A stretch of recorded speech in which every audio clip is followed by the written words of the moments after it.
G'day. Welcome to Future Fantasy Empire, where I talk news, reviews, and pop culture from a writer's perspective. And of course, I bring you creators. Now, of course, if you don't live on planet Earth, you probably have heard of Marvel, the MCU, and She-Hulk. You know, the bad-looking Shrek imitation that has polluted the airwaves now for a couple of weeks. And of course, you've probably had advertising for months. You probably knew nothing about the show. Millions upon millions haven't watched it. And of course, millions of those who have watched it are saying it's trash. But of course, Marvel, being Marvel, does not care. The MCU was created to troll the fans. Now, remember, the show went to air, wasn't live, it was pre-recorded, and it went to air after it finished recording. So whatever was said in the finale about the fans, that was pre-recorded. They knew how you were going to react. They knew how you were going to react because of how you reacted to Falcon and the Winter Soldier, Loki, which, by the way, is filming right now, Loki 2, according to Variety.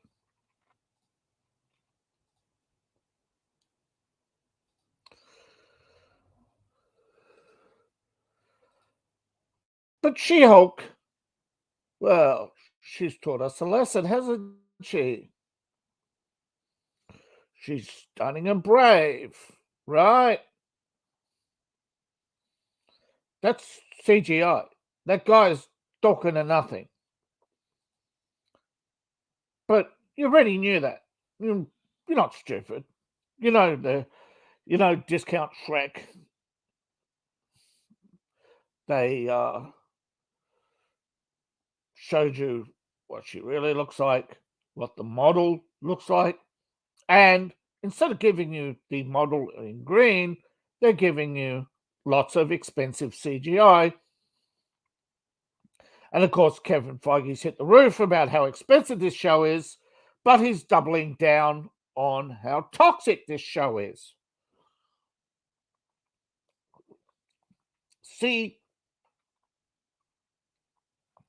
Disney now thinks you, the consumer, must consume.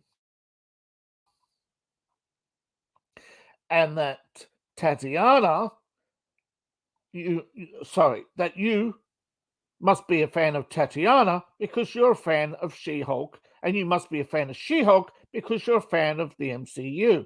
And you have to be a fan of the MCU because it's Disney. You like that one movie that one time, little production called Avengers. Now, most people who saw Avengers did not see Iron Man, or Iron Man 2, or Iron Man 3, or Ant-Man. A lot of you probably saw Black Panther. That did have a decent audience.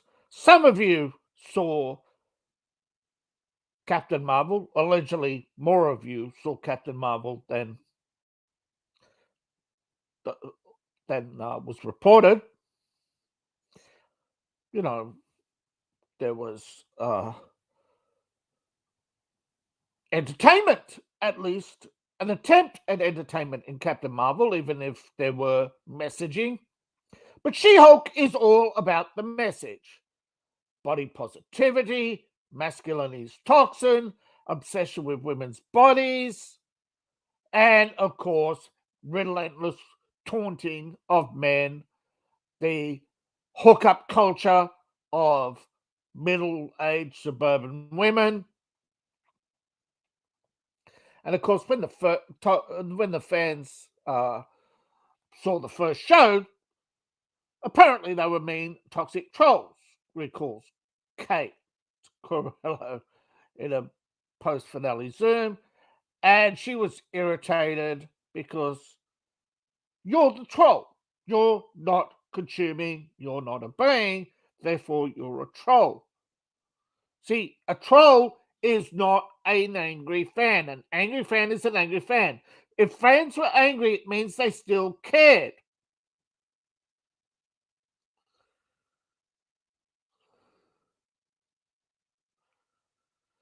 People actually liked the comic. There are people out there, yes, they're upset over visual effects. A lot of people prefer practical effects because it looks real. CGI's not there yet. Well, we won't get... Actually, CGI is there yet. Didn't you see Jurassic Park? Most of you couldn't tell the CGI from the practical effects because it was well blended, well made. They took their time, and after they rendered the first time, they cleaned up the mistakes and improved the rendering software.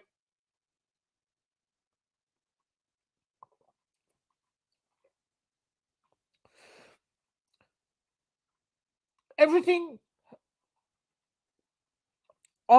everything taken aside, if you take away the people who don't like CGI, there are people who don't like the story. So she decided that she would give her own negative feedback. But remember, it was all pre-recorded. After they finished shooting, remember, it's not live. After they finished shooting the finale, they had to do all that CGI. That was months ago. So who's she responding to in this show? Who's she responding to the negative comments on this show when it was recorded months ago? You know this. You know it to be true. It's not live. Most of us never got to see the previews. So the people She-Hulk thought was their audience were invited to Disney to get a pre-screening of the preview, and because they reacted negatively, the She-Hulk producer had a hissy fit and decided that she would deliver a big middle finger in the finale.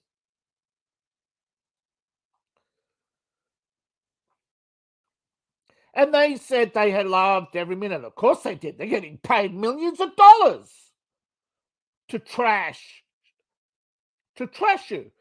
This was a multi-million-dollar middle finger. Now, you don't have to like comedies. You don't have to like She-Hulk. You don't have to like the MCU. If you like the MCU, you still don't have to like She-Hulk. Those who like She-Hulk don't have to like the rest of the MCU. However, this is lost on Disney. This is lost on Kevin Feige. This is lost on the fans of She-Hulk, where they don't have to bring in other non-She-Hulk heroes and villains. You like the use of Daredevil. Daredevil fans don't have to like the Daredevil being used in She-Hulk. However, this meta moment of the MCU to take a thinly veiled swipe at the many complaints aimed at Marvel over the last few years, remember, it had nothing to do with She-Hulk. It was pre-recorded. Other than the first episode, nobody had pre-seen the show. first 2 episodes were available to select viewers weeks ahead of the release for preview purposes, etc. And their negative reaction triggered the director, Tatiana, who went to Twitter and said, "Ha! I got paid." That's their attitude. They don't care what makes you happy. Now, when you're a fan of something, you expect that something to entertain you, and that evolves over time to be you build in your own head, right, this is what's happened in the past, this is how she's reacted in the past, she will do this in the future unless she has compelling reasons. Nothing in this show gave us compelling reasons about She-Hulk. She always expected fans to come after She-Hulk. Now, apparently, there's a lot more to this than meets the eye. And they're patting each other on the back. "Oh my God, you're a genius. You're the bestest ever. This is the bestest Marvel show ever. It's the bestest MCU of all time." And of course, as soon as Loki 2 comes out, you watch, it's going to be She-Hulk 2.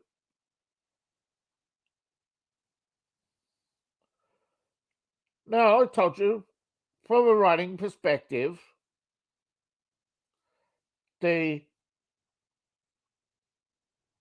writers are all over the map.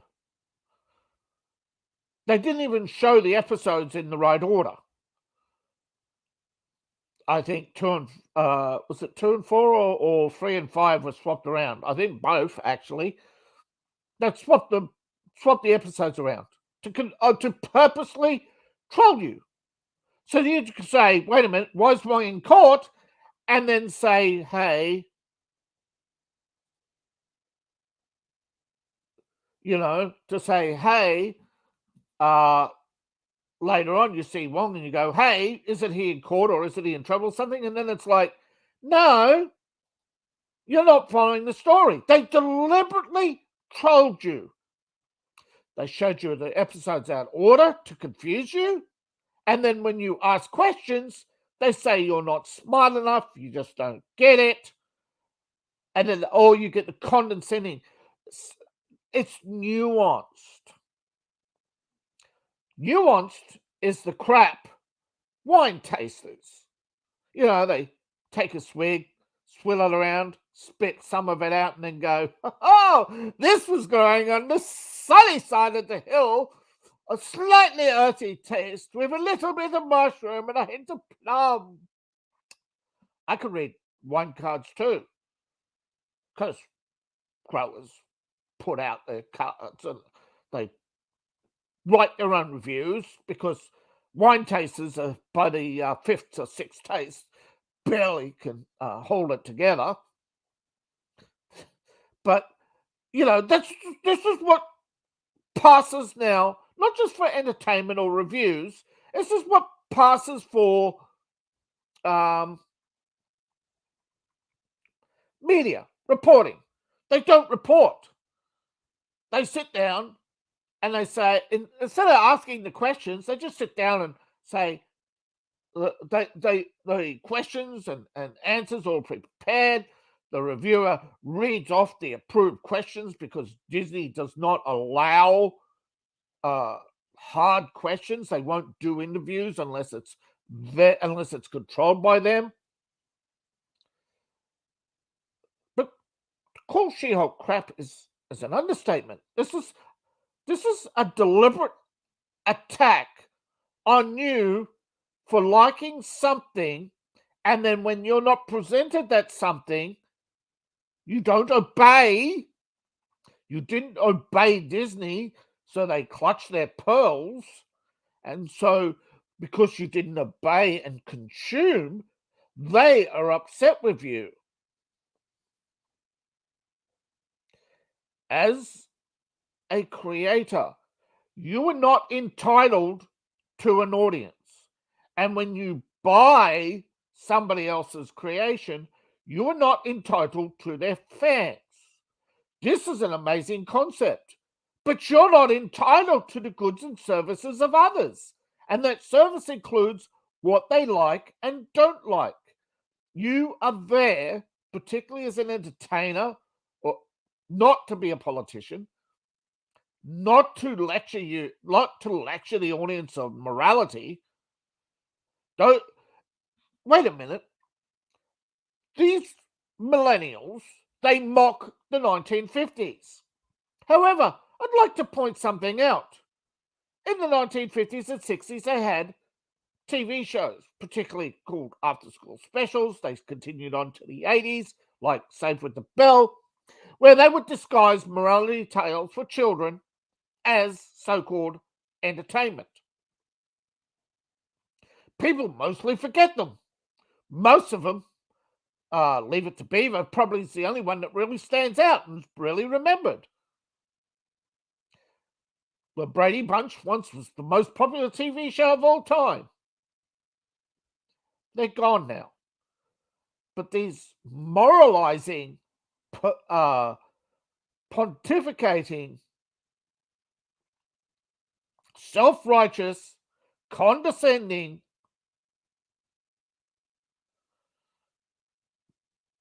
can't say the next word. Sorry, YouTube. You're expecting me to say it, I know. But they dare grandstand after mocking the 1950s, and they are everything they mock.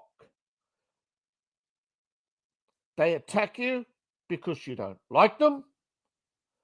I don't know you, Tatiana. I don't know why you attacked comments or commentary just because somebody said, you know what? I don't like the look of She-Hulk. I'm not going to watch it. And she went on a tirade. Now, John Carpenter's They Live, when it came out, Roddy Piper, the actor, also wrestler, said that this movie was a documentary. He's never been more right. This is the attitude of Hollywood. This is the attitude of Disney. And it has been the attitude of Disney for 50 years. Now, Disney went broke once upon a time. It was almost gone from our lives. It got bailed out. Disney was almost broke in 2016 and again in 2022. Actually 2020, but I think the billions that they've raised or whatever in debt notes or promises. But according to some, they have spent $40 billion on the MCU. They've spent another $40 billion on Star Wars. Now, in that 10, 20-year period, they made $3 billion a month. On top of that, they've had to run hotels. They've had to close a profitable cruise ship line. They've had to stall or close projects such as Tron 3, the Tron ride. They've had to close the rebuilding of the Disney Theater. Plus, Disneyland has delayed for 20 years its third expansion. It's still delayed. The expansion of Disney World has actually been taken off the table. They're not going to expand their Florida operation, even though they've got the land to do it. In fact, a lot of people comment how big the land around Disney World is, although that's going to disappear as Disney's actually selling off more parcels. So soon you'll have more hotels and more units and a town around Disney Orlando because they're not going to expand that park. They're giving up. Disney Studios, their profit margins are so thin and they've poured so much into Disney Plus, they can't afford to fail. We've seen this before when companies become too big. They expect, when you create something marvelous and you get a huge fan base, the problem is if you scale up to that fan base now becomes your bottom line. So if that fan base decreases, you just can't turn around and decrease just as easily or just as quickly, especially when you have fixed assets like studios or theme parks or future projects that you sunk money into, like the Star Wars expansion, which I think the third stage just completed not long ago. The cantina was a huge disappointment. Fans weren't allowed to participate because if they cosplayed, they couldn't tell the fans from the staff.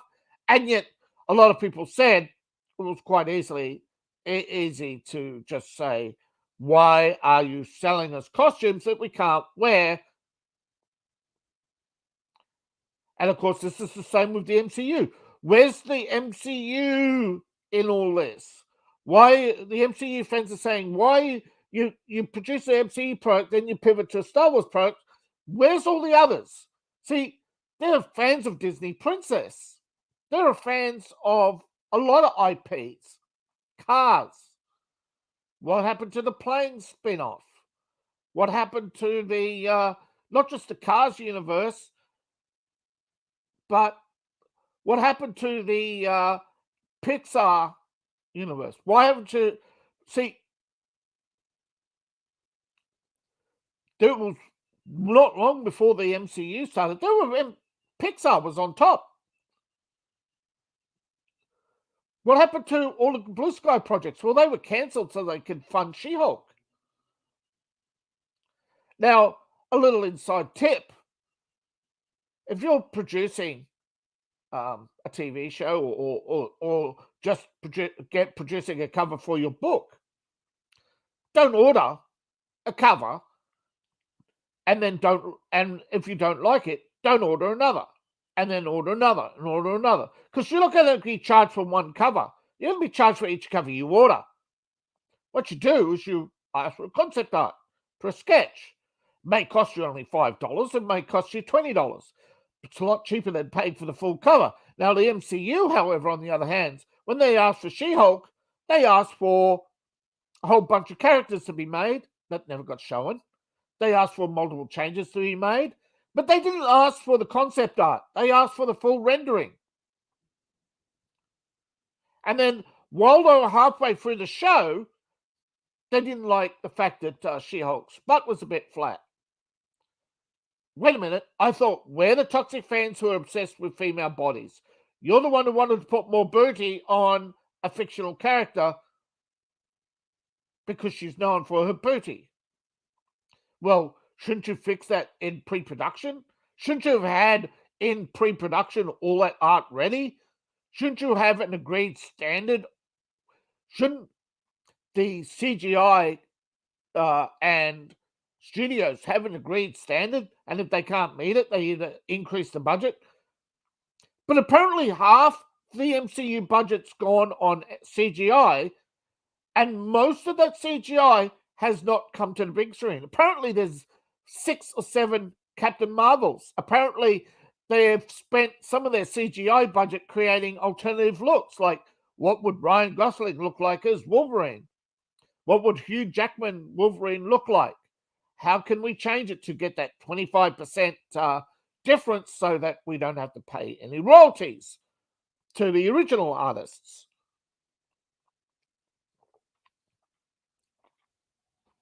See, Kevin Feige's job is getting more and more complicated with each IP they add.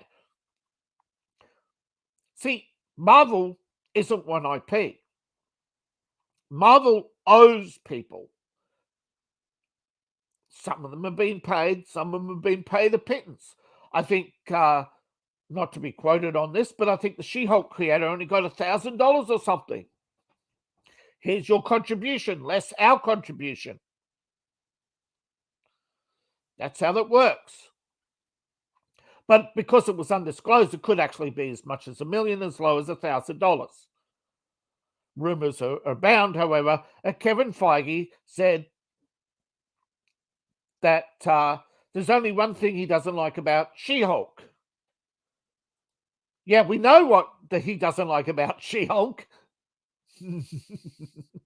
Thank you again, Dr. Coffin-Nails. That statement comes in handy. I never said it, YouTube. But from a writing perspective, you don't piss off your fans. You don't tell them if you don't like it, don't watch it, because guess what? They'll take your advice. If you tell them my book wasn't created for you, people aren't going to read it before they won't give it a chance because they immediately got in their head that it wasn't for you. So why would the TV show do it? Because they think you obey Disney and they think you consume everything Disney's put out. Unfortunately, since the 1980s, well, since the Disney revival in the mid-90s, people have been obeying Disney. They consumed 6 Sleeping Beauties in a row. They consumed remakes, live action remakes of The Lion King, Aladdin, and others. Mind you, those movies had no competition. The other studios wouldn't go up against Disney. Those other studios were winding down. Now, Disney talks about being a family. Well, don't forget that Disney family, the moment the lockdowns in California happened, they kicked their family to the curb and says, go fend for yourself. We're not feeding you. And then Bob Iger gave himself a bonus, which could have actually supported the entire Disney staff for 6 months. Let that sink in. So you really want to support Disney? You really want to support the MCU? They bought it for 3.5. They've spent 40 billion. They've made 29 to 35 billion, but those are raw numbers. That doesn't include their costs. That doesn't include their marketing. That doesn't include how much they've had to pay out in royalties and rights. That doesn't include how much they had to pay theatres. So before you call it the world's greatest success, remember, they're not cost accounting. Their own accountant has turned against them and said, no, they're fudging the numbers. They're taking money off other areas to prop up the studios. The studios aren't profitable. Ultimately, you, the taxpayer, is paying for a product twice, paying subsidies to keep Disney parks and theme parks open because they can't afford the full rates. And do you imagine Disney having to pay rates just on its car park? No, they pay special rates. They get tax breaks on filming, and amazingly enough, most of their profits come from the tax breaks because their producers, whatever you budget the producers, they take half. This is getting ridiculous. Like I said, they're squandering money on CGI just to see different renderings in She-Hulk. Apparently, some of them got pretty bad where they produced different dancing She-Hulks just for the memes, just for the lols. Millions of dollars for a dancing She-Hulk nobody will see. I'm not talking about the episode with dancing She-Hulk. I'm talking about the concept art that got deleted because they don't have the storage, because Disney hasn't outsourced its cloud services entirely because of all the studio leaks, hacks, etc. But it's getting insane. And the insane part is if you don't obey and you don't consume, you're a bad person. Yet at the same time, they're the ones who are lecturing you on income inequality. It's ridiculous. It is getting to the point now where a couple of YouTube channels have more viewers than MCU shows. Don't take my word for it. There are more people watching sports. There are reasons why basketballers make so much, baseballers, footballers.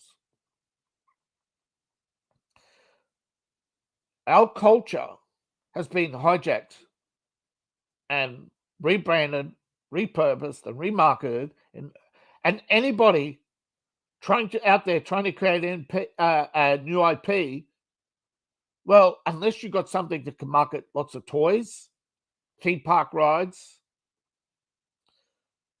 spin-offs, and can slot into a empty slot, because you can't create a new Mickey Mouse. You can't create a new MCU.